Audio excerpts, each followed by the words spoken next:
अस्मदाचार्यपर्यन्तां वन्दे गुरुपरम्परां वाक्यकारं वररुचिं भाष्यकारं पतञ्जलिं पाणिनिं सूत्रकारं च प्रणतोऽस्मि मुनित्रयम्। मित्राणि नमो नमः। आइए, आपका स्वागत है। आज हम तत्पुरुष के अंतर्गत जो कर्मधारय है और उसके अंतर्गत भी आज हम पढ़ेंगे उपमान पूर्व पदकः समानाधिकरणः तत्पुरुषः। आप इसे ऐसे कह सकते हैं कि ये उपमान पूर्व पद वाला कर्मधारय है। कर्मधारय को आप जानते हैं, ये एक तत्पुरुष का भेद है। तो आज हम इस समास को पढ़ना है और दूसरा हमें आज मध्यम पदलोपी समास को पढ़ना है। ये दोनों समास बड़े ही महत्वपूर्ण हैं, इन दोनों को जानेंगे। और कर्मधारय के जो भेद हमने शुरुआती स्लाइड में दिखाए, उनमें से वो मुख्य चार भेद दिखाए, और भी उसमें कुछ अवान्तर भेद हो सकते हैं, उनकी भी आज कुछ हम यहाँ चर्चा करेंगे और उसके उदाहरणों को भी आज हम देखने वाले हैं। तो चलिए, आप जब बात करते हैं कि उपमान पूर्व पदक समानाधिकरण, तब तात्पर्य यह होता है कि पाणिनि जी का एक सूत्र है, उपमानानि सामान्य वचनैहि। इस सूत्र में आए हुए जो दो पद हैं, उपमानानि और सामान्य वचनैहि, इसका अधिकार और अनुवृत्ति ला करके सूत्रार्थ ऐसे किया जाता है कि उपमान वाचकानि सुबंतानि समानाधिकरणैहि सामान्य वचनैहि सुबन्तैः सह समस्यन्ते तत्पुरुषश्च, अर्थात कर्मधारय समासो भवति। ये इस समास का नाम हो जाता है।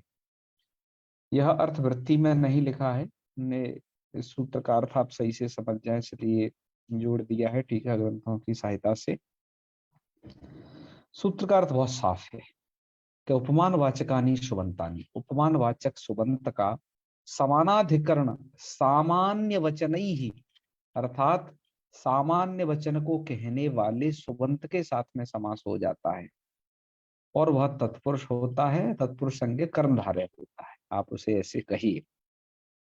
अब आपको समझना पड़ेगा कि ये उपमान क्या चीज है और ये सामान्य वचन क्या होता है। मित्रों, यदि आपको याद हो तो जब मैंने आपको नाम धातु प्रकरण पढ़ाया था, तो उस नाम धातु प्रकरण में उपमानाद आचार्य यह सूत्र आपने पढ़ा था। मैंने आपको वहां पर उपमान उपमेय ये शब्दों के विषय में चर्चा की थी। और आज मैं फिर आपको जब उपमानानि सामान्य वचन ही पढ़ा रहा हूं, तो उसी बात को लगभग कहता हूं और थोड़ा कुछ बातें ऐड करता हूं इसमें। मित्रों, उपमान किसे कहते हैं,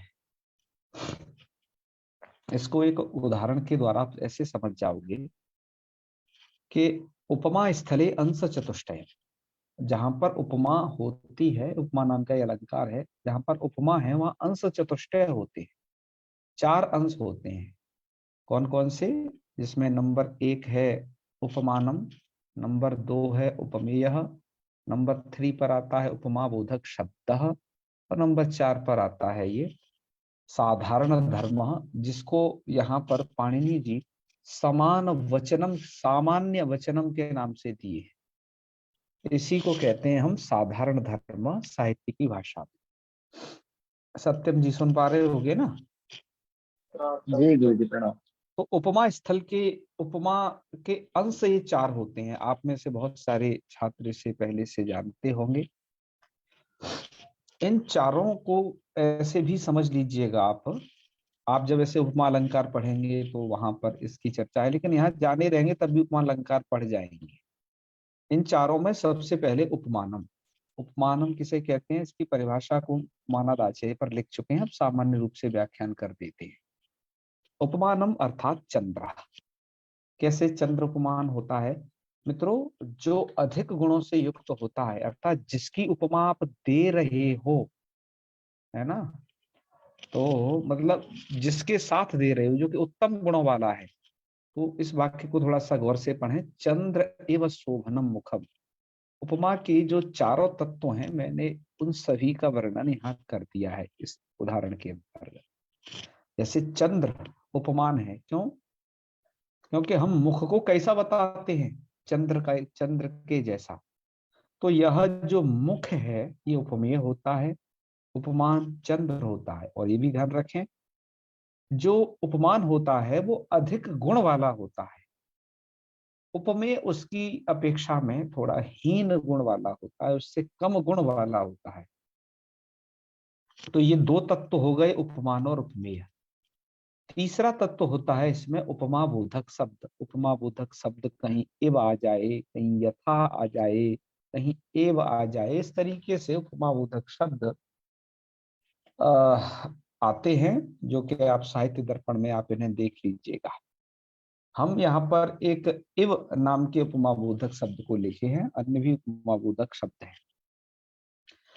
तीसरी चीज होती है कि जिस आप जिनको इस चंद्र की तरह इस मुख को जो बता रहे हो, तो इस मुख में ऐसी क्या चीज है जो एक चंद्र की तरह हो गया। तो बताया जाएगा कि जो सौंदर्यम जो सौंदर्यम चंद्रमा में है, जो सौंदर्यम, वही सौंदर्य मिलता जुलता आपका मुख में भी है। अर्थात चंद्रमा को देख करके जो चंद्रमा के सौंदर्य को देख करके जो आनंद महसूस होता है, वही मुख को देखने से होता है। तो उपमान चंद्र होता है, उपमेय मुख होता है। सौंदर्य जो है वो दोनों में रहने वाला समान धर्म है। ध्यान दीजिए, सौंदर्य आपका चंद्रमा में भी है और सौंदर्य आपका मुख में भी है, ये दोनों में रहने वाला समान धर्म है, जिसको पाणिनि जी कह रहे हैं सामान्य वचन ही। ठीक है, तो उपमा के चार तत्वों को आप समझते होंगे, लेकिन यह जो समास विधान किया जा रहा है, ये इन दो के साथ नहीं किया जा रहा है। ये वाला जो समास विधान है, उपमान पूर्व पद, ना तो उपमेय इसमें सम्मिलित है, ना उपमा बोधक शब्द सम्मिलित है। इसके द्वारा जब उपमानानि सामान्य वचरई के द्वारा जब समास विधान किया जा रहा है, तब ये सम्मिलित नहीं है। इसका मतलब आप ये ना समझिएगा कि ये इनके साथ में कोई समास नहीं होता है। इनके साथ में भी जो कर्मधारय समास होता है उसकी चर्चा आगे है। उपमितम व्याघ्रादि भी सामान्य प्रयोगे, यहाँ पर इस सूत्र के द्वारा भी समास विधान है जो किसी प्रकरण में पढ़ा गया है, पर ये लघु कौमुदी में यह सूत्र नहीं दिया गया है। लघु कौमुदी में तो वह सूत्र दिया जा रहा है, उपमानानि सामान्य वचन ही, जिसके द्वारा उपमान वाचक का और साधारण धर्म वाचक का ये समास विधान किया जा रहा है, अर्थात इसके साथ एंड साधारण धर्म अर्थात सामान्य वचन वाले के साथ। अब आप थोड़ा सा इसे समझ गए होंगे कि हमें ये समास विधान किसके साथ करना है। तो चलिए देख विधान दीजिए। यहां पर कहा जा रहा है घन, देखिए विग्रह किया जा रहा है घन एव श्यामो, ये विग्रह मूल कार ने किया। अब यहाँ पर क्या क्या चीजें दी हैं उन्होंने, घन पद दिया है, विग्रह वाक्य में देखते जाइएगा, घन पद दिया है, उपमा बोधक शब्द दिया है एव, और श्याम ये दिया है साधारण धर्म, अर्थात घन की तरह श्याम। कौन है घन की तरह श्याम ये नहीं दिया, अर्थात यहाँ पर उपमेय का जो ये उपमेय होता है, इसमें उसका वर्णन नहीं रहता है इस समास में। तो घन की तरह श्याम ये चीजें हैं। तो क्या कैसे यहाँ की प्रक्रिया होगी वो देखिए।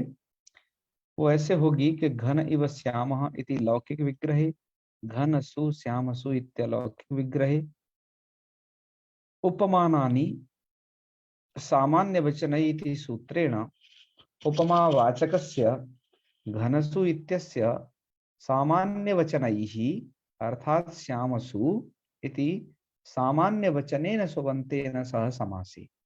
आप ये ध्यान दें, यहाँ पर घन ये उपमान वाचक शब्द है, साधारण धर्मवाचक शब्द है श्यामा। तो घन सु का श्याम सु के साथ में समास हो जाएगा।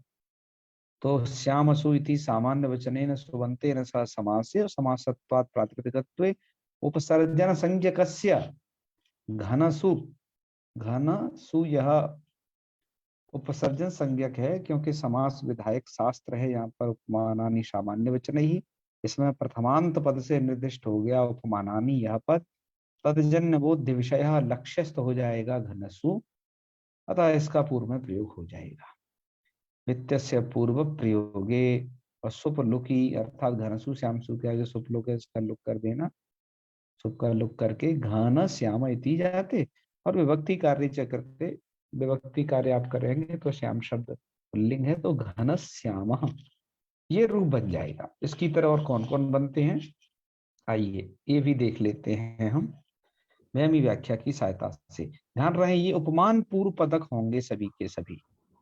इसके अलावा और जो ये चार अंश बताए अन्यत्र भी यह समास होता है, उसको भी हम सद्य ही देखेंगे। तो चलिए अब वहमी व्याख्या की तरफ देखते हैं। ये इन्होंने सूत्र उद्धृत किया है वहमी व्याख्याकार ने, और यहाँ पर इस शब्द का व्याख्यान करते हुए बाद में कुछ और शब्द दिए गए, इनको आप ध्यान दें और आप फोकस करें उपमान वाचक पद पर, और जो साधारण धर्म होता है जो कि उपमान उपमेय रहता है उनके साथ, उन ऐसे पदों के साथ ये समास विधान किया जा रहा है। जैसे नीरद एवं श्यामा, नीरद होता है बादल, तो नीरद की तरह श्याम, तो यहाँ पर ये नीरद का और श्याम का हो जाएगा समास। बस इव तो इसलिए बताया जा रहा है, इव यहाँ पर ये सामान्य वाचक का ये प्रयोग किया जा रहा है उस शब्द का, लेकिन उसका समास नहीं है यहाँ पर, नीरद और श्याम का ही समास है।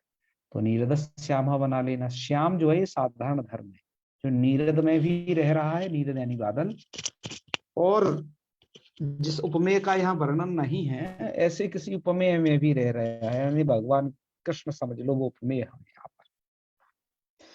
ऐसे ही देखिए कर्पूर गौरम करुणावतारम, तो यहाँ पर कर्पूर एवं गौर है, कर्पूर गौर,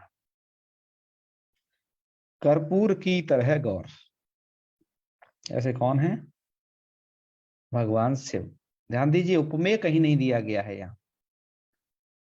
इसके बाद है दुग्धम एवं धवलम, दुग्ध धवलम, इसी तरीके से सुधाकर एवं मनोहरम, सुधाकर मनोहरम, शंख एवं पांडरह, कहीं पर पांडुरह भी पाठ है, तो शंख पांडुरह, शंख की तरह श्वेत वर्ण वाला। ठीक है जी, इसी तरीके से ये सब शब्द होंगे, और भी कुछ प्रयोग देख लीजिएगा। शिरीषमिव मृद्वी, अर्थात शिरीष की तरह कोमल अंग वाली कोई, तो शिरीष मृद्वी है, ये अर्थ होगा। शिरीष एक पुष्प है मित्रों। नवनीतमिव कोमला, नवनीत कोमला, ठीक है। तड़ित एव पिसंगी, तड़ित पिसंगी, मृगी व चपला इति मृग चपला, अर्थात मृगी की तरह चपल वर्ण वाली, तो मृग चपला बन जाएगा। ठीक है, तो मृगी को यहाँ पर कुंभद भाव वगैरह क्या हो गया है वो सब नीचे सूत्र दे दिए गए हैं। हंसी व गदगदा इति हंस गदगदा, गज इव स्थूल इति गज स्थूल। इसी रीति से आपको ये समास, इसी रीति से हेम रुचिरा, कुमुदस्येनी, शस्त्री श्यामा, श्यामा, और कुंदेन्दु, कुंदेन्दु तुषार हार धवला इत्यादियों में भी यही समास हो जाएगा। ठीक है ना। तो ये सब में आप समझिएगा, यह आपका उपमान पूर्व पद वाला तत्पुरुष समास, जिसको आप कर्मधारय कहते हैं।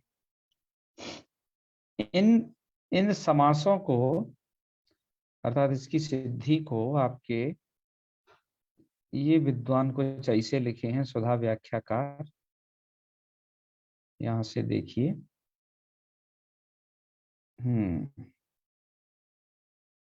इन्होंने उपमानानि सामान्य वचनई का व्याख्यान किया है, और थोड़ा थोड़ा उन शब्दों को भी आपको बता दिया जाए कि उपमानानि सामान्यम, सामान्यम का अर्थ है समानो धर्म तम वदन्ति इति सामान्य, तो सामान्य वचनानी का अर्थ क्या हो गया? समान का मतलब हो गया समानो धर्म, ठीक है। और वचनानी का मतलब तम वदंती थी सामान्य वचनानी। तो समान धर्मवाचका शब्दाः, ये इसका अर्थ हो जाएगा। तो समान धर्मवाचका शब्दाः तादृशैः, अर्थात सर्व समान धर्मवाचकैः शब्दैः स, ऐसे समर्थ सुबंत के साथ उपमानवाचकाः शब्दाः समस्यन्ते, ये सूत्र का अर्थ इन्होंने कर दिया। तो इसके बाद उपमानवाचकस्य पूर्व निपातार्थम इदम सूत्रम, इस सूत्र को इसलिए बनाया गया है कि उपमानवाचक का पूर्व में निपात हो जाए, नहीं तो यहाँ पर विशेषणम विशेषण बहुलम कार्य कर सकता था। अत्र घन शब्दो घन सदृशे लाक्षणिकः, घनसु श्यामसु अत्र उपमानानि सामान्य वचन इति समासे शुक्लुकी उपमानवाचकस्य घन शब्दस्य पूर्वनिपाते विभक्ति कार्य च कृते सिद्धि।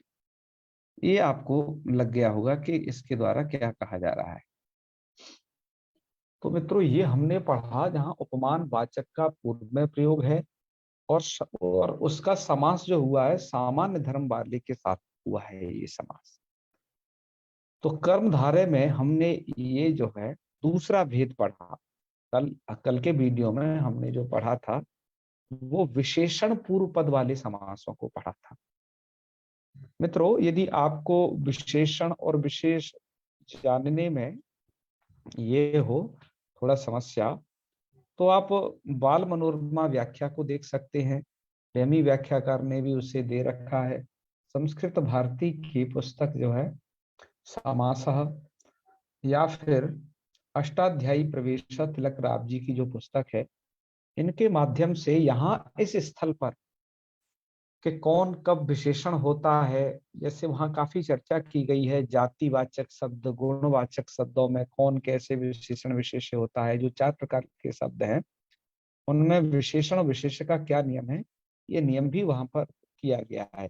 लघु सिद्धांत कौमुदी के मूल में कोई विशेष चर्चा न होने के कारण हम उसको बहुत ज्यादा नहीं बताए, अतः उसे सामान्य रूपेण बस आपको बता दिए है। अब आइए मित्रों, इसी कर्म धारे के अंतर्गत ही एक मध्यम पदलोपी समास और बड़ा ही प्रसिद्ध है।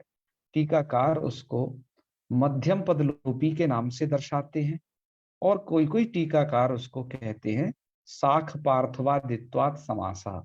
तो इसको 2 नाम से जाना जाएगा, मध्यम पदलोपी या फिर शाख पार्थवादी तत्पुरुष।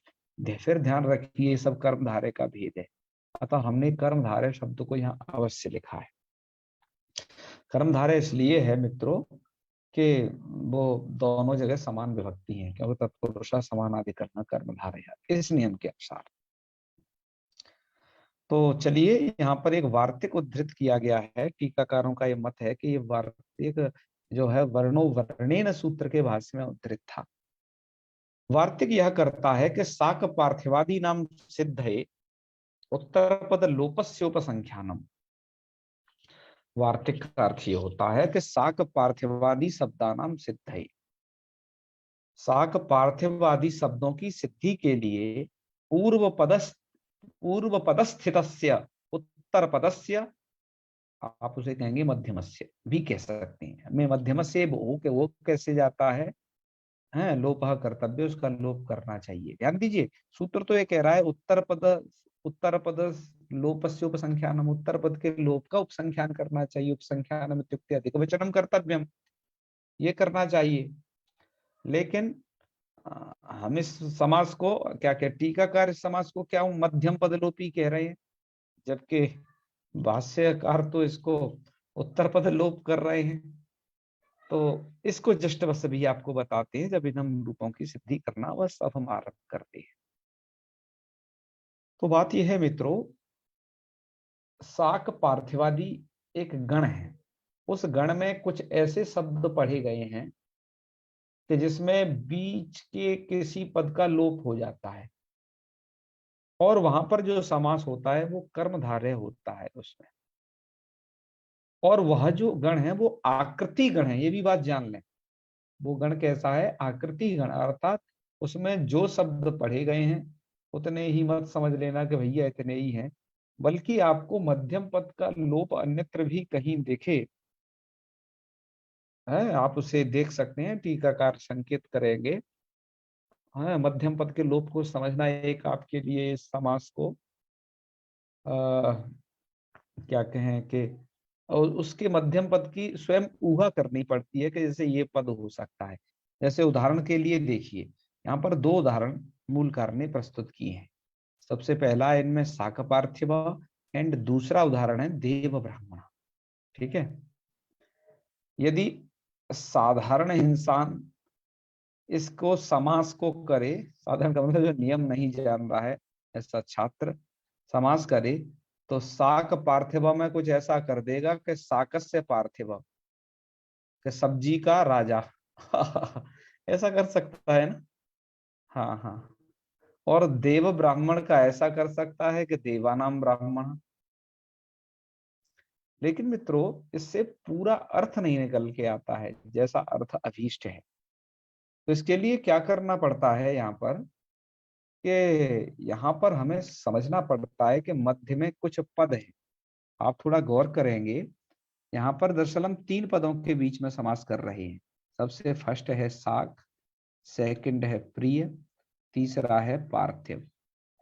इन तीन में से लोप हो जाता है इस प्रिय वाले का, अतः हम इसको कहते हैं कि ये तो मध्यम पद लोपी समास है। ठीक है, ठीक इसी तरीके से देव पहला पद होता है, पूजक दूसरा पद होता है, और ये ब्राह्मणा ये तीसरा पद होता है। हम यहाँ पर लोप करते हैं इस पद का, पूजक का। तो शाक पार्थिव का अर्थ हमारे सामने निकलकर यह आता है कि सब्जी प्रिय है ऐसा पार्थिव, ऐसा कोई राजा।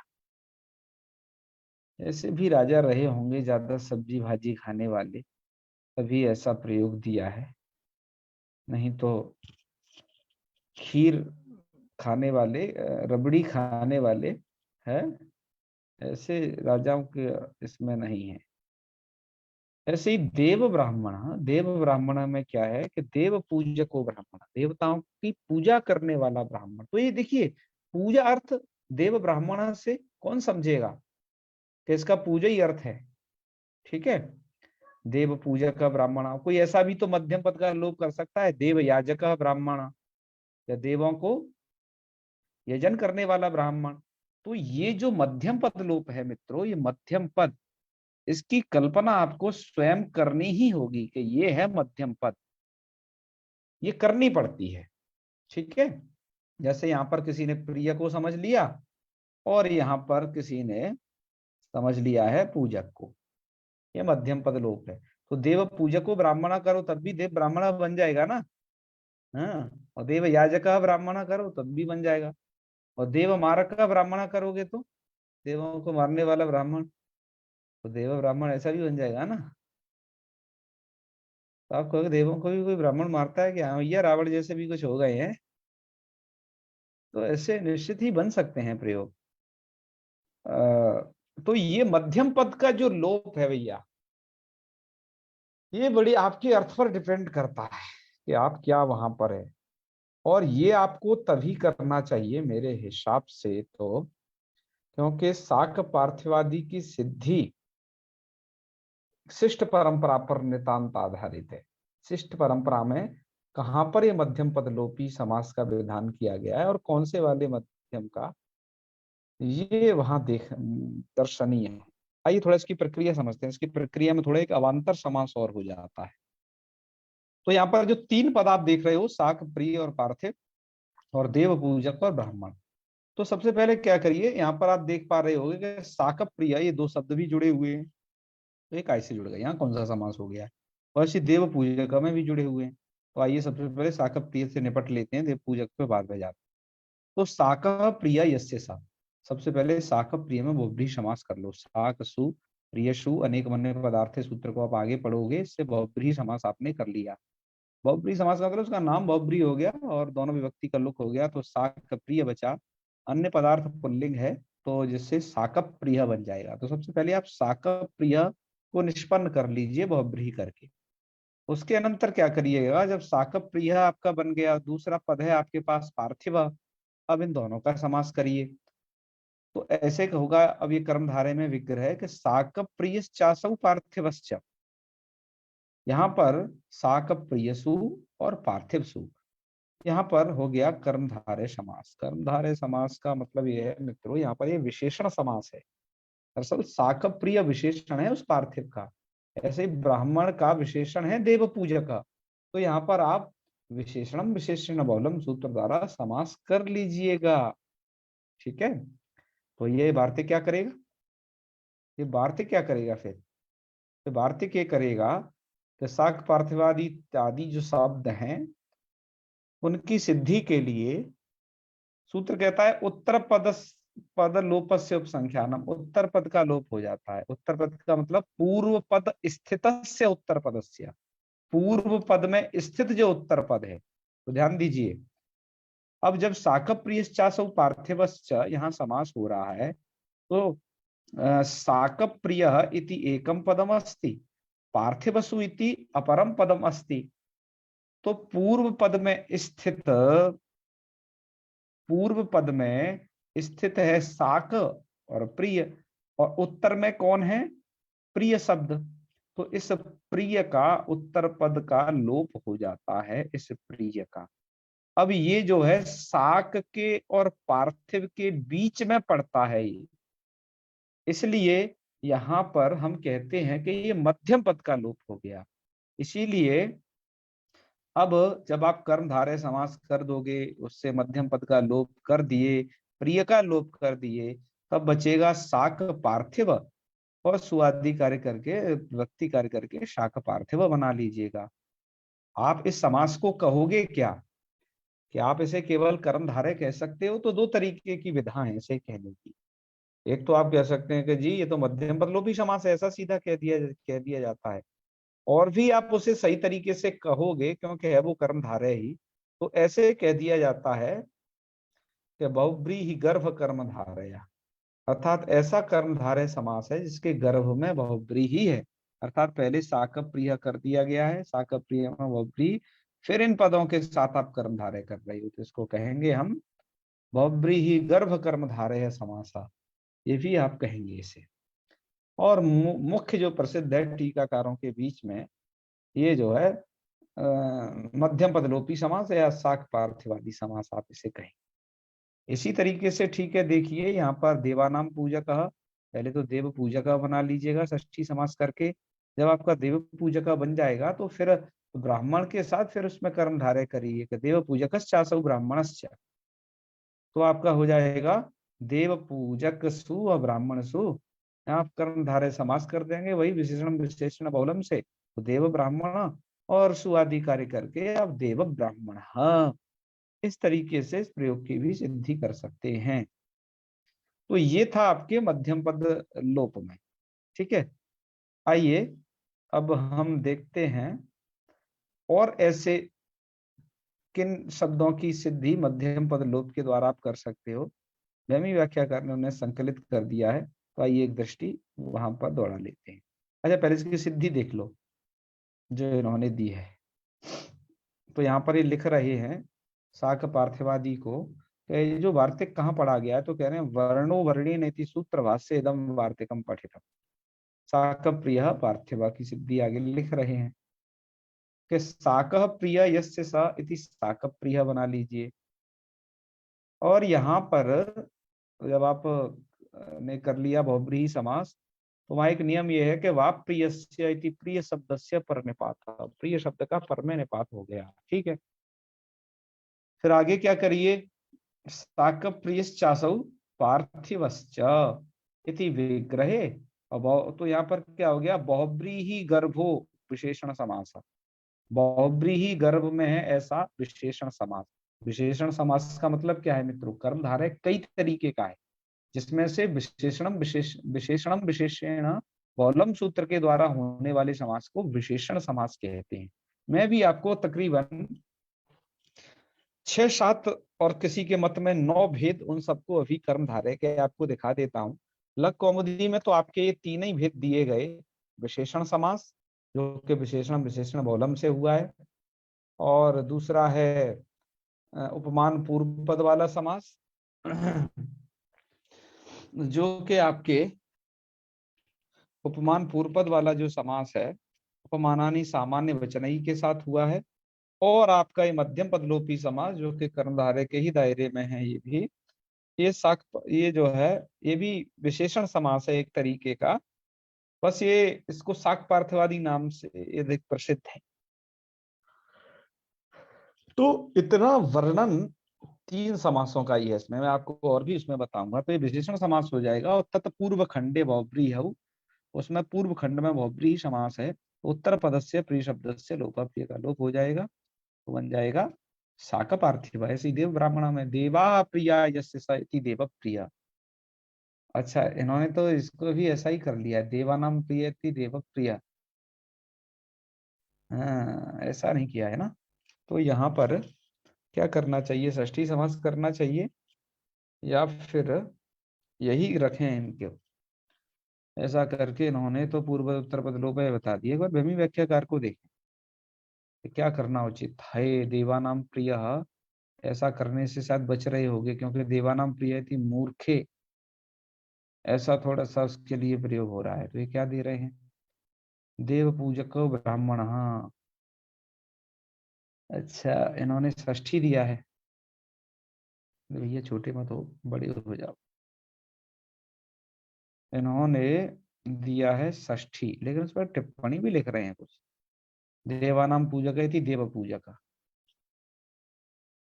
ठीक है, तो देव पूजक है कुछ। अच्छा, जिन्होंने विग्रह फिर दूसरे तरीके से की है। हम्म, तो इनके और विग्रह में हमारे में थोड़ा सा अंतर है, और मूल कार से भी थोड़ा सा ध्यान दें। मूल कार ने जो लिखा है यहाँ पर, देव पूजको ब्राह्मण, ठीक है, उन्होंने पूजक शब्द को यहाँ दिया है। अर्थात पूजक मध्यम पद मध्य में स्थित है देव और ब्राह्मण के, तो इस पूजक का लोप किया है। और भैया सुधा व्याख्याकार ने क्या किया है, और भैया आ जाओ। और यहाँ पर इन्होंने देव पूजक की बजाय इन्होंने देव प्रिय रख लिया है। देवा प्रिया यशसा देव प्रिय, और देव प्रिय चासु ब्राह्मण देव ब्राह्मण। ठीक है, तो यहाँ पर इन्होंने मध्यम पद चेंज कर दिया है जी। हमने पूजक का, इन्होंने प्रिय का, इसलिए ये उससे षष्ठी में षष्ठी समास नहीं कर रहे हैं, क्योंकि देवानाम प्रिय ये मूर्ख के लिए प्रसिद्ध है। देव पूजक कहोगे तो ये समास बन जाएगा। ठीक है, पर ये मूल में तो सही लिखे हैं ना, देव पूजक का ही लिखे हैं, तो इसका मतलब इन्होंने मूल को संगत करते हुए अपना उदाहरण नहीं दिया है, जो कि इन्हें सदा व्याख्याकार को देना चाहिए था। चलो फिर हम बात कर लेते हैं आपके इसकी। और शाक पार्थिवादी गण से ऐसे कौन से शब्द हैं जो सिद्ध हो जाएंगे, वो उदाहरण आप देखिए इधर। छाया तरुहु, ये शब्द दिया है एक। छाया तरु का मतलब है छाया प्रधाना तरु। देखो मध्यम पद लोग कल्पित हैं, छाया प्रधाना तरु थी छाया तरु। और ऐसे ही अश्वयुक्तो रसा रथा, यहाँ पर युक्त का लोप हो गया तो अश्वरथ। पर्ण निर्मिता शाला इति पर्णशाला। तिल मिश्रितम उदकम इति तिलोदकम। वाह। गुड़मिश्रा धाना इति गुड़धाना। परशु प्रहरणो रामा इति परशुराम। चलिए, सहस्र बाहु अर्जुना इति सहस्रार्जुना। ऐसे ही घृत पूर्णो घटा घृत घटा दध्युपसिक्ता योजना दध्योतना। शाखा प्रसक्तो मृग शाखा मृग। सही है। दयाधिक 10 इति द्वादश। ये संख्या वाले जो होते हैं ना, इनमें भी ये मध्यम पदलोपी समास करते हैं। अच्छा, अलाश्रयो विधि इति अलविधि, ये मध्यम पदलोपी से आश्रय का लोप हो गया यहाँ। सिंहोपलक्षितम आसनम इति सिंहासनम। त्रय अवयव सर्ग इति त्रिसर्ग, यहाँ पर अवयव का लोप हो गया। त्रिअवयवो लोक इति त्रिलोक। ठीक है, तो ये सभी इन्होंने मध्यम पद लोप करके भी सिद्ध कर दिए हैं। एकादश इति एकादश, तो मध्यम लोप करके भी सिद्ध कर दिए हैं। ठीक है,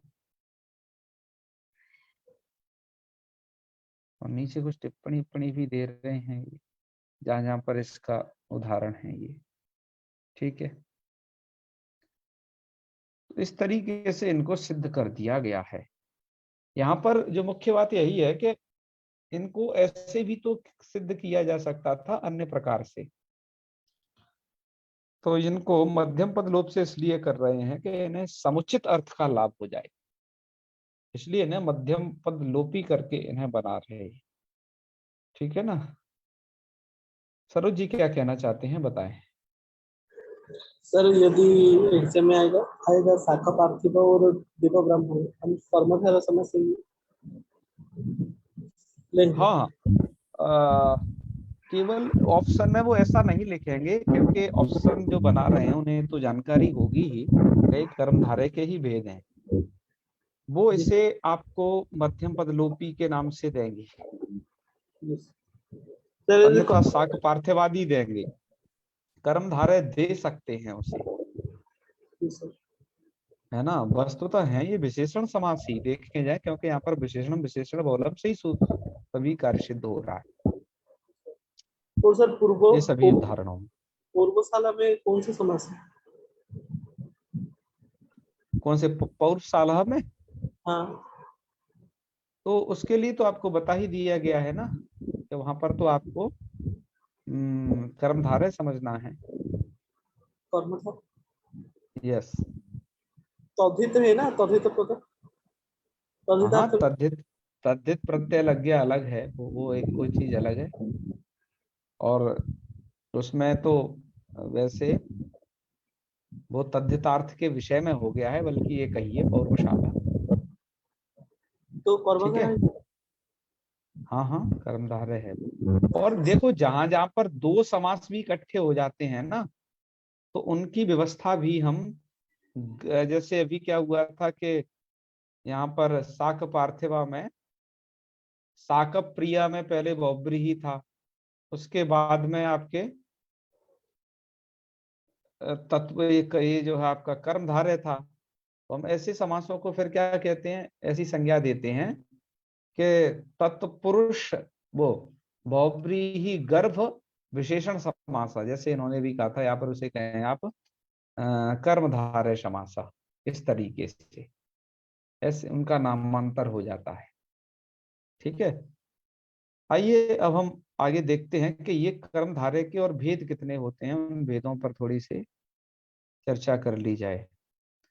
वैसे भेद को अलग अलग पुस्तकों में अलग अलग तरीके से कहा गया है, लेकिन मुझे एक पुस्तक और मिली, सरस्वती मार्गोपदेशिका, उसमें थोड़ा इस तरीके से कहा गया है, इसमें नवधा विभाग किया गया है इसका। आप यहाँ देख पा रहे होंगे सबको कि कर्मधारय इति तत्पुरुषस्यैव भेदः अयम समासः नवधा विभाजयितुम शक्यते। ये विभाजन आप देख सकते हो, समासः नाम की पुस्तक है उसमें, और भी कुछ पुस्तकें हैं उनमें ये दिया गया है। विशेषण पूर्व पद कर्मधारय, विशेषण उत्तर पद कर्मधारय, या फिर इसे कहें विशेष पूर्व पद, विशेषण उभय पद कर्मधारय, उपमान पूर्व पद का पूर्व पद कर्मधारय, उपमान उत्तर पद कर्मधारय। ठीक है, आइए आगे पेज को देखते हैं। और आप कह सकते हैं फिर संभावना पूर्व पद कर्मधारय, अवधारण पूर्व पद कर्मधारय, भिन्न पूर्व पद कर्मधारय और मध्यम पद लोपी कर्मधारय। इतने तरीके से कर दिया है विभाजित। ये तद विधायक सूत्र भी आप देख लीजिएगा। सर ये ग्रुप जैसे में सबसे इनमें सबसे पहला जो था, हाँ हम सेंड कर देंगे इसे। जैसे विशेषण पूर्व पद कर्मधारय, जिसको तो अभी आप पढ़े ही हैं, विशेषण पूर्व पद कर्मधारय को, जहां पर विशेषण विशेषण बहुलम सूत्र द्वारा समास होता है। तो जैसे नीलश्चासौ घट, नील घट, शुक्ल पट, एको देव, एक देव, ये सभी हो जाएगा। ठीक है। ऐसे ही स्त्रीलिंग वाले भी इन्होंने विशेषण दे दिए हैं, रक्तपटी, दीर्घलता, नीलोत्पलम, नपुंसकलिंग वाले दे दिए। तो ये सभी उदाहरण को आप देख सकते हो। नीलघटो, नीलघटा, ऐसे इसके रूप भी चला सकते हैं, रूप भी चला करके बता दिए हैं। दीर्घलते, दीर्घलता, श्वेत कमलम, श्वेत कमले, श्वेत कमलानी, इस तरीके से इनके रूप भी चल जाएंगे। इसके सर अनंतर मित्रों, वाला कौन कर्मधारय होगा, कौन सा क्या कर्मधारय? चीज, क्या? कर्मधारय का 9 भेद आपने बताया है अभी, तो पूर्वसला हाँ हाँ कौन समास मतलब कर्म कौन सा भेद है? हाँ, वो विशेषण। इन सब में है, आप उसको देखिएगा जो है ना। वहां तो तद्धितार्थ उत्तर पद समाहारी जैसे हुआ है, तो वो तो तद्धितार्थ वाला अलग भेद में है, यहाँ पर दिया है। पहले आप इन सबको देख लीजिएगा। इसमें विशेषण उत्तर पद है ना, जैसे इसमें विशेषण और विशेष होते हैं, तो इसमें विशेषण उत्तर पद में होता है। ये वाला आपके लघुकौमुदी में नहीं है। जैसे वैयाकरण खसूची, तो वैयाकरण इति विशेष्य पदम वर्तते और खसूची इति विशेषण पदम। तो यहाँ पर वैयाकरण खसूची, ऐसे मीमांसक दुर्दुरूढ़, ये कहीं पर दुर्दुरूढ़, दोनों तरीके के पाठ हैं। तो ये बन जाएगा आपका मीमांसक दुर्दुरूढ़। यहाँ पर कौन विशेषण है, कौन विशेष, स्पष्टता लिखा है, आप इन्हें देख सकते हैं। विशेषण उभय पद वाला भी समास होता है। जैसे आपका गतागतम है, स्नातानुलिप्त है, दृष्टा दृष्टम है, मंद शीतलम, मंद शीतल है, भोज्योष्णम है। यहाँ पर देखो विशेषण उभय पद है, ये दोनों ही विशेषण है। गतागतम, स्नातानुलिप्त, दृष्टा दृष्टम, मंद शीतलम, ये दोनों ही पद, इधर वाला भी इधर वाला, यहाँ पर विशेषण उभय पद होता है। ये उपमान पूर्व पद वाला भी आपने पढ़ ही लिया है। घनश्यामा, मेघश्यामा इत्यादि उदाहरण है इसके। मदन मोहना, मदन इव मोहना, चंद्रमुखम, लता तन्वी, द्राक्षा मधुरा इत्यादि उपमान उत्तर पद वाले हैं आपके। अब देखो यहाँ पर क्या हो गया, उपमान उत्तर पद में आ गया, उपमेय पूर्व पद में आ गया। एतद विधायक शास्त्र आपका उपमतम व्याघ्रादि भी सामान्य प्रयोग, यह एक सूत्र है।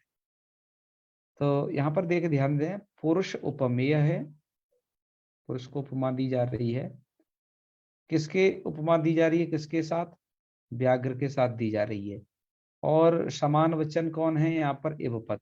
लेकिन ध्यान रहे, साधारण धर्म क्या है दोनों में, उसका यहाँ पर उल्लेख नहीं किया जा रहा है, तब ये समास है। जैसे पुरुष व्याघ्र, तो पुरुष व्याघ्र में समान धर्म क्या होगा, चाहे जो पुरुष में भी हो और व्याघ्र में भी हो, ये समान धर्म होगा दोनों में, सूरत्व नाम का, कि दोनों जो है सूरवीर, जैसे व्याघ्र होता है वैसे ये पुरुष भी है वैसा ही। तो ये आपका बन जाएगा पुरुष व्याघ्र, पर पुरुष व्याघ्र बन जाएगा एक साथ। लेकिन यदि आप इसमें ऐसे प्रयोग कर दिए कि पुरुष व्याघ्रे वसूरा, मतलब समान धर्म को यदि आप कह दिए, तब ये समास नहीं होता। उपमितम व्याघ्रादि भी सामान्य प्रयोग है, सामान्य का प्रयोग नहीं होना चाहिए, नियम है। कौमुदी में देख लीजिएगा, इनके नियम उधर उद्धृत किए गए हैं। तो आपका ये हो जाएगा इस तरीके से सीधा, पुरुष व्याघ्र एवं। चलिए, इसके पश्चात है इसमें जैसे नृसिंगा है, करपल्लवम है। सिद्धांत कौमुदी में भी देखिए यही समास है, सिद्धांत एवं कौमुदी। ठीक है, सिद्धांत कौमुदी एवं, सिद्धांत कौमुदी की तरह है, ऐसा भी कर दिया जाता है। तो इसमें ये कर्मधारय बन सकता है, ये उपमान उत्तर पद वाला है ये। आइए इसके और भी आगे उदाहरण देख लेते हैं। अब ये यहाँ पर कुछ इस प्रकार के, जैसे शब्द कौस्तुभम में भी यही है, शब्द कौस्तुभम एवं। तो शब्द जो है कौस्तुभ की तरह है, निर्णय सिंधु, उसमें भी यही समास है। फिर इसके पश्चात आपका ये है जिसमें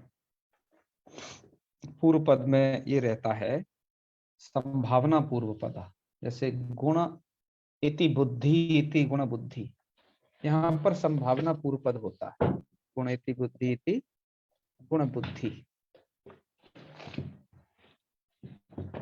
और इसी तरीके से आगे इन्हें भी जान लें। आम्रति वृक्ष आम्र वृक्ष, विंध्य इति पर्वतः इति विंध्य पर्वतः, यति इति व्याजः, इसमें इति शब्द के साथ इसका किया गया हो, गुण इति बुद्धि इति गुण बुद्धि। आम्र वृक्ष, आम्र इति वृक्ष है ना, इति का मतलब है संभावना पूर्व पद है, अर्थात आम्र जैसा वृक्ष है ऐसी संभावना उसकी व्यक्त की जा रही। विंध्य इति पर्वतः, यति इति व्याज, देवता इति बुद्धि।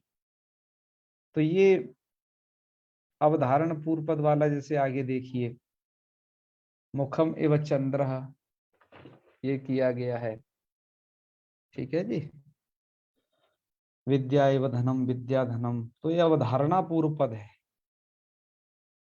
तो एव शब्द के द्वारा यहाँ पर अवधारण आ रहा है, एव शब्द के द्वारा।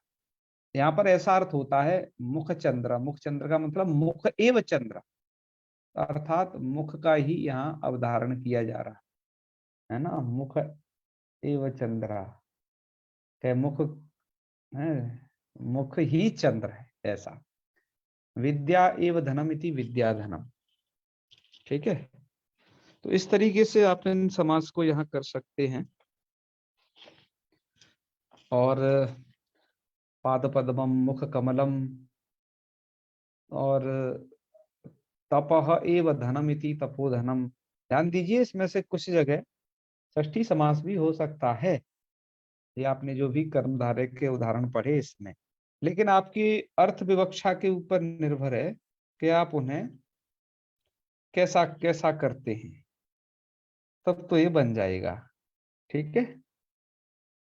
तो मित्रों ये स्थिति है आपकी इनकी। तो इतने सारे ये आपके रहेंगे। इसमें मध्यम पदलोपी तो चूंकि आपने पढ़ ही लिया है, इसके कुछ उदाहरण भी देख सकते हैं, बस यही है। शाक पार्थिव, शाक प्रिय पार्थिव, देव पूजक। और देखो जो जिस मध्यम पद का लोप होता है, इन विद्वान ने उन्हें बोल्ड भी कर दिया है, प्रिय पार्थिव। और सिंहासनम का मतलब है सिंह चिन्हितम आसनम। और ये मध्यम पदलोपी समास भी देखिए, ये बहुत सारा तो इसमें केवल सामान्य रूप से ही यदि कर दिया जाए कर्मधार है तो वैसे सिद्ध हो सकता है, लेकिन ये और विशेष अर्थ के लिए ये समास है कि ये इतना अर्थ और अधिक प्रतीत हो जाता है। जैसे एक विंशति, ये संख्यावाचकों के साथ बड़ा झगड़ा है। इसमें एकश्चासौ विंशतिश्च करोगे तब भी तो एक विंशति बन जाएगा, लेकिन यहाँ पर ये क्या कर रहे हैं संख्यावाचकों के साथ, हमेशा ये कर रहे हैं मध्यम पदलोपी समास। क्यों मित्रों? इसमें कारण सिर्फ एक है इनके साथ, जो कि भाष्यकार ने इनके साथ मध्यम पदलोपी किया है, ठीक है, क्योंकि यहाँ पर अर्थ में भी नहीं अंतर आना है एक विंशति को लेकर। तो भाष्यकार ने वैसा किया है, इनके साथ वो नहीं ऐसा समास विधान करते हैं साधारण जो है तत्पुरुष। अतः ये संख्यावाचकों में से विदुरोपदिष्टा नीति थी, विदुर नीति, तो ये अर्थ हो जाएगा। और ऐसे भी तो कर सकते, विदुरस्य नीति थी, विदुर नीति, तो ऐसे क्यों नहीं किए जा सकते हैं? तब तो ऐसा ही अर्थ होगा। हाँ, पर विदुर उपदिष्टा नीति थी, विदुर नीति से एक और अर्थ लाभ हो गया थोड़ा सा अधिक, ठीक है। तो ये सब है समास। और आपने जो भी प्रश्न पूछे कि क्योंकि इसमें वो आया नहीं कि वो सब किस में जाएगा, जैसे आपने पढ़ा था सप्तर्षयः पढ़ा था, ठीक है, और आपने पौर्वशालः बोला अभी, उसी तरह समझे पूर्व पुरुष। मित्रों ये सभी आपके उसी में जो विशेषण पूर्व पद वाले में, ये सभी समास को आपको रख लेना चाहिए, ठीक है। तो यह है स्थिति मित्रों, यही इस कर्मधारय की स्थिति है जो आपको बता दी गई। दुगु की स्थिति क्योंकि हमने पूर्व में ही वर्णित कर दिया था, उससे अब अधिक नहीं कहेंगे। तो मित्रों आज के पाठ को यहीं विराम करते हैं। अब हम सर एक नया पाठ नए समास का हम पढ़ेंगे आगे। हाँ, क्या कह रहे थे बताएं। सर इस पीडीएफ को सर पूरा सर अपडेट ऐप से लेकर के लास्ट तक भेज देना। अच्छा अच्छा, हाँ देखूंगा। यदि वैसे मैंने थोड़ा इमेज खींच के इसे अभी किया था, ये नेट पर उपलब्ध है तो थोड़ा मुझे पूरा भेजने में आसानी होगी। नहीं, थोड़ा सा इसको स्कैन कर लेंगे। बड़ी बढ़िया पुस्तक है। आप इसमें से व्याकरण पढ़िए, साहित्य के भी काफी सारे अंश दिए गए हैं। ये बड़ी प्रसिद्ध पुस्तक है जो कि प्रकाशित होती थी आपके बहुत पहले। एक केंद्रीय संस्कृत विश्वविद्यालय जो राष्ट्रीय संस्कृत संस्थान हो गया है, यहाँ से ये प्रकाशित थी। इसका नाम था सरस्वती मार्गोपदेशिका गाइड। हमारे जयपुर परिसर के ही जो YS रमेश जी हैं, वो इसके होंगे, वो वही हैं इसके लेखक। ये है इसका नाम, सरस्वती मार्गोपदेशिका। मैं भेज दूंगा आपको इसे ग्रुप में, ठीक है। मुझे मिलनी चाहिए ऑनलाइन बस। गुरुजी तो प्रणाम। चलिए, हाँ जी, हर हर महादेव। कहिए राजेश जी। गुरुजी अभी एक समास में ही प्रश्न था, आया था CBSE बोर्ड के 10वीं में। जी जी। मैं बोला लिखा था कि भार वेदनया, बोल रहा था कि इसका विग्रह करिए, तो ये षष्ठी में होगा कि तृतीया में होगा? भार वेदनया, है ना। हाँ। तो अर्थ क्या करना चाहें इसका हम, क्योंकि सबसे पहले हम ये विवक्षा करते हैं कि भार की वेदना से, क्यों। हाँ, तो षष्ठी हो जाएगा वहां पे, भारत से वेदनया। हाँ हाँ हाँ, और क्या नहीं हो तो सकता है। तृतीया नहीं ना होगा, भारेण वेदनया। नहीं नहीं, तृतीया तो खत्म अपनी नहीं। हाँ हाँ हाँ, षष्ठी होगा ना। जी जी जी जी जी, इसको षष्ठी करना चाहिए, ठीक है ना। देखिए, भारत से वेदना इति, इसको ऐसे करना है, भारत से वेदना इति भार वेदना, हाँ। ठीक है। जिसका अर्थ हो जाएगा कि भारत से उत्पन्न जन्य वेदना, भार जनिता वेदना, हम्म। है ना, भार वेदना। और तया भार वेदनया, और आगे न जाने क्या होगा उसमें कुछ जुड़ा हुआ। तो इस प्रकार से वो पूरा समास होगा। और समास के विषय में एक बात जाने, अभी हम आपको कुछ चीज नहीं बता रहे। समास हमेशा विवक्षक है। अर्थ की क्या विवक्षा है आपको, वैसा समास होता है। समास में कोई निमित्तम नहीं कह सकता डंडा ठोके के यही हो जाएगा, लेकिन हाँ, अर्थ हमें देखना पड़ता है। मैं आपको सोच रहा हूँ कि कुछ बहुब्रीहि पर्यंत इधर पढ़ा लूं, फिर आपको बीच बीच में से, काव्यों में से और अन्यत्र से ऐसे समास के भी बीच में दूंगा, और हम ये देखिए उसमें वाक्य, अभ्यास करेंगे कि यहाँ कौन सा समास होगा, यहाँ कौन सा समास होगा। नहीं और मैं वाक्य आपको दिया कुछ, है गुरु जी, जी जी, वाक्य में लिखा है कि सह भार वेदनया क्रंदति स्म। हम्म, जी जी जी। तो उसमें विकल्प दिया है 4-5 गो, भारम वेदनया, भारत से वेदनया, भारेण वेदनया, भाराय वेदनया।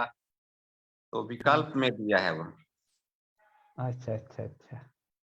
सह भार वेदनया क्रंदति स्म। इसमें कह रहा है कि भार वेदनया का विग्रह करिए। हम्म। तो हमको तो षष्ठी लग रहा है, लेकिन कहीं ये कर्मधारय विशेषण विशेष के हिसाब से तृतीया नहीं ना हो जाएगा, भारेण वेदनया। मतलब भार कर्णक वेदनम, नहीं ऐसा नहीं है, ऐसा ये बहुत क्लिष्ट है, नहीं ऐसा नहीं करेंगे। ठीक है, षष्ठी ही करिए, क्योंकि वैसी विवक्षा नहीं है, ठीक है। और भी भैया हम इसमें विचार कर लेंगे, पर हमें नहीं, प्रतीत नहीं हो रहा है ऐसा है। हम्म। और समाज के विषय में हम आपको अलग से बताएंगे सब। अभी अभी थोड़ा सा आप मुख्य कुछ सूत्र पढ़ लीजिए, कुछ और सारे उदाहरण, फिर बहुत सारे नए नए उदाहरणों को लेकर के भी विचार हम करेंगे कि इसमें क्या होगा, इसमें क्या करेगा, आपको उसमें अभ्यस्त कराएंगे वाकायदा। ठीक है गुरु। और और उनमें कैसे समाज हम डिक्लेयर करते हैं कि यही होगा, उन चीजों पर भी चर्चा करेंगे। चलो, तो समाप्त करते हैं, नए को फिर पढ़ेंगे, हैं? ठीक। चलिए। ओम सर्वे भवन्तु सुखिनः, सर्वे सन्तु निरामयाः, सर्वे भद्राणि पश्यन्तु, मा कश्चित् दुःखभाग् भवेत्। ओम शांति शांति शांति। सर्वेभ्यो नमो नमः। शुभरात्रि। नमो नमः, प्रणाम।